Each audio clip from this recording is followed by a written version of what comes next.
ಮಹರ್ಷಿ ವಾಲ್ಮೀಕಿಯವರು ಪುತ್ಥಳಿ ಇಡೀ ರಾಜ್ಯದಲ್ಲಿ ಆಗ್ತಾ ಇದಾವ, ಬಳ್ಳಾರಿಯಲ್ಲಿ ಕೂಡ ಆಗ್ತಾ ಇದಾವ. ನಮಗೆ ಅವಕಾಶ ಇದ್ದಂತ ಟೈಮಲ್ಲಿ ನಾವು ಹೋಗ್ತಿರ್ತೀವಿ, ಬರ್ತಿರ್ತೀವಿ. ಆ ರೀತಿ ಮಹರ್ಷಿ ವಾಲ್ಮೀಕಿಯನ್ನ ನಿಮ್ಮ ಜಗಳದಲ್ಲಿ ಯಾಕೆ ತರ್ತಿರ್ರಿ? ಒಂದು ಜಾತಿನ ಎದಕ್ಕೋಸ್ಕರ ತರ್ತಿರ್ರಿ? ಸಂಬಂಧ ಇಲ್ಲ ರೀ. ಮಹರ್ಷಿ ವಾಲ್ಮೀಕಿಯರಿಗೆ ಸಂಬಂಧ ಇಲ್ಲ.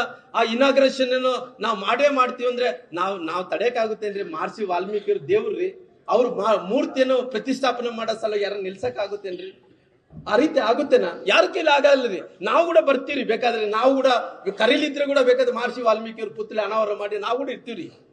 ಅದನ್ನ ನೀವು ರಾಜಕೀಯ ಬಣ್ಣಕ್ಕೋಸ್ಕರವಾಗಿ, ನಿಮ್ಮ ಸ್ವಾರ್ಥಕ್ಕೋಸ್ಕರವಾಗಿ ಈ ರೀತಿ ಮಹರ್ಷಿ ವಾಲ್ಮೀಕಿಯವ್ರ ಪುತ್ಥಳಿ ಮಾಡೋ ಸಲುವಾಗಿ ಅವರು ನಮಗೆ ಅನಾವರಣ ಮಾಡಕ್ಕೆ ಬಿಡ್ತಾ ಇಲ್ಲ, ಬಳ್ಳಾರಿ ಅಭಿವೃದ್ಧಿ ಮಾಡಕ್ಕೆ ಬಿಡ್ತಾ ಇಲ್ಲ. ಇದ್ಯಾವ ಮಾತ್ರಿ ರೀ? ಯಾವ್ದು ಕೂಡ ಶಾಶ್ವತ ಅಲ್ರಿ.